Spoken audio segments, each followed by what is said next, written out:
Welcome to short hand विद्यालय। दोस्तों, ये डिक्टेशन 140 शब्द प्रति मिनट की रहेगी और इसमें 1600 शब्द हैं। ठीक है, स्टार्ट करते हैं। इसके पहले आपको बता दें कि अगर आप लोग पहली बार विजिट किए हैं इस चैनल में तो प्लीज़ आप लोग सब्सक्राइब ज़रूर कर लीजिए। ठीक है, अगर आपके लिए वीडियो हेल्पफुल हो तो आप लोग लाइक और शेयर कर सकते हैं। चलिए स्टार्ट करते हैं। Ready, start. स्पीकर महोदय, यह बात हम सभी अच्छी तरह जानते हैं कि मनुष्य की तरक्की का सीधा संबंध उसके ज्ञान विज्ञान के स्तर से है। जब जब मनुष्य को अपने हित की कोई बात मिलती रहती है वह उसके सहारे आगे बढ़ता रहा है। आज जब देश के विकास की चर्चा होती है तो अन्य बातों के अलावा गरीबी की रेखा से नीचे पिस रहे लोगों का जीवन उठाने की बात भी विशेष रूप से सामने आती रहती है। ऐसा क्यों है, अथवा क्यों कहे कि लोग गरीबी रेखा से नीचे क्यों हैं? इस बात की समीक्षा करें तो प्रायः देखने में आता है जो लोग ज्ञान के क्षेत्र में पिछड़ गए हैं अथवा जिस ज्ञान के आधार पर वे जीवन बिता रहे हैं वे रूढ़ियों, मिथ्या धारणाओं और अंधविश्वास से भरे हुए हैं। अतः समाज का उत्थान करना है तो समाज में व्याप्त रूढ़ियों तथा अंधविश्वासों को समाप्त करने के लिए ज्ञान विज्ञान का ऐसा प्रसार करना होगा जिसे लोग आसानी से समझ ही न सकें बल्कि अपने जीवन में अपनाकर आगे बढ़ सकें। इसके लिए यह आवश्यक है कि जनमानस को जो जानकारी उपलब्ध कराई जाए वह सटीक और ऐसी प्रामाणिक हो कि उसे अपनाने से उन्हें कोई भी ऐसा कारण नज़र न आए जो ज्ञान की प्रामाणिकता को ठेस पहुंचाने वाला लगे। इसके लिए प्रामाणिक जानकारी का लोगों की अपनी भाषा में उपलब्ध कराना नितांत आवश्यक है। यहीं से प्रामाणिक ग्रंथों की श्रेणी में विश्वकोशों का महत्व प्रारंभ होता है।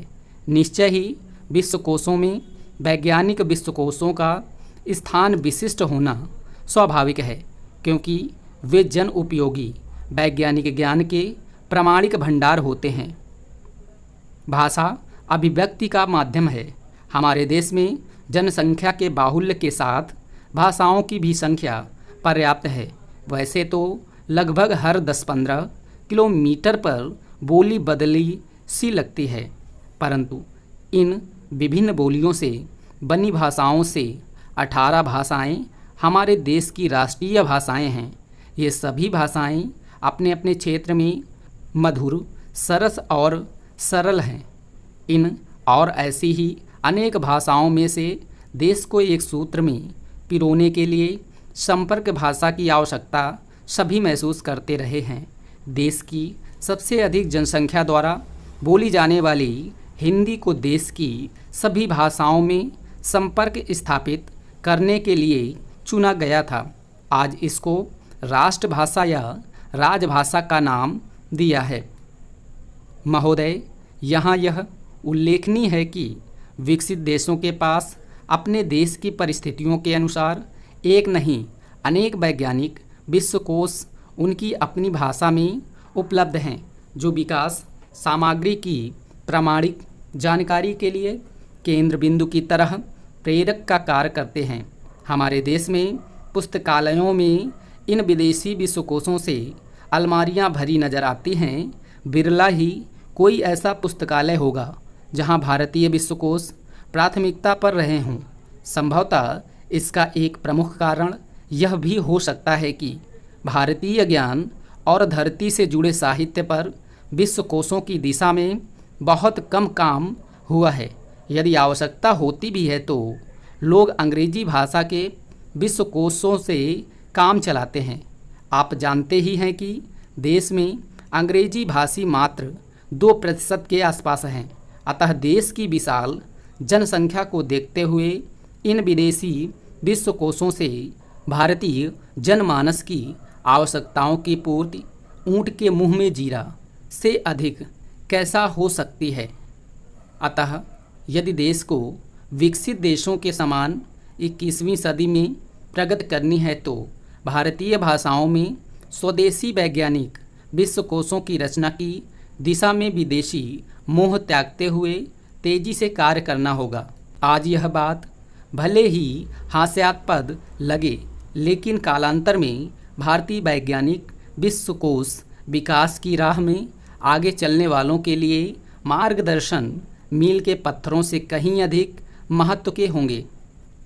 यहाँ यह बात भी विशेष उल्लेखनीय है कि महत्वपूर्ण होते हुए भी भाषा का प्रश्न क्षेत्रीयता, संकीर्णता तथा राजनैतिक दांव पेचों में कुछ ऐसा उलझ गया है जो आवश्यक होते हुए भी चर्चा का विषय तो रहता है, लेकिन पूरे उल्लास के साथ फलीभूत नहीं होता।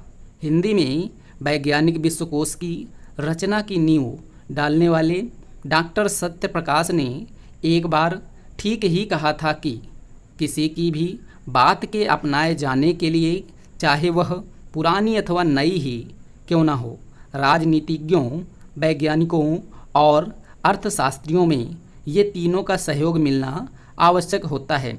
राजनीतिज्ञ वातावरण बनाता है, वैज्ञानिक उत्तम ज्ञान और साधन जुटाता है तथा अर्थशास्त्री वस्तु या विचार को समाज की खरीदने की क्षमता के अंतर्गत लाता है।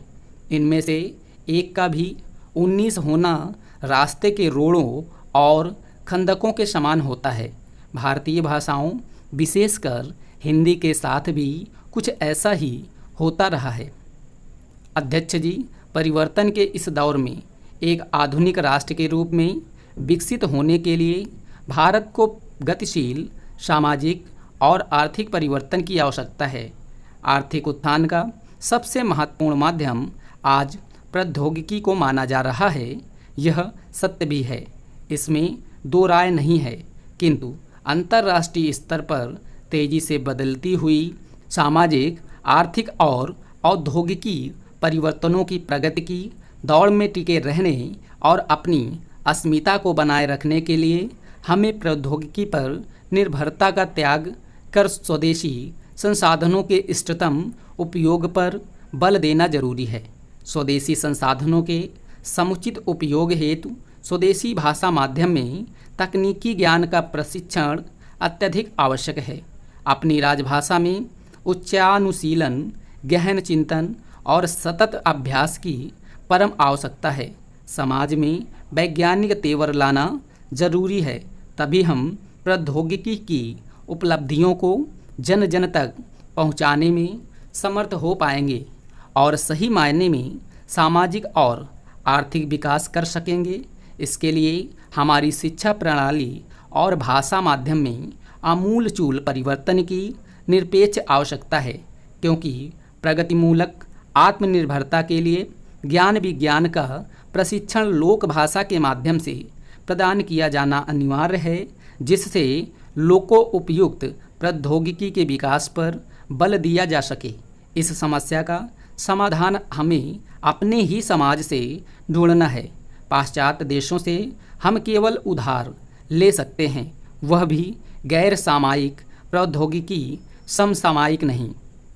विश्व के विकसित देशों की तरह आज भारत में भी साहित्य, समाज विज्ञान, विज्ञान और प्रौद्योगिकी के क्षेत्र में उच्चानुशीलन, शिक्षण एवं शोधादि की उत्कृष्ट व्यवस्था है।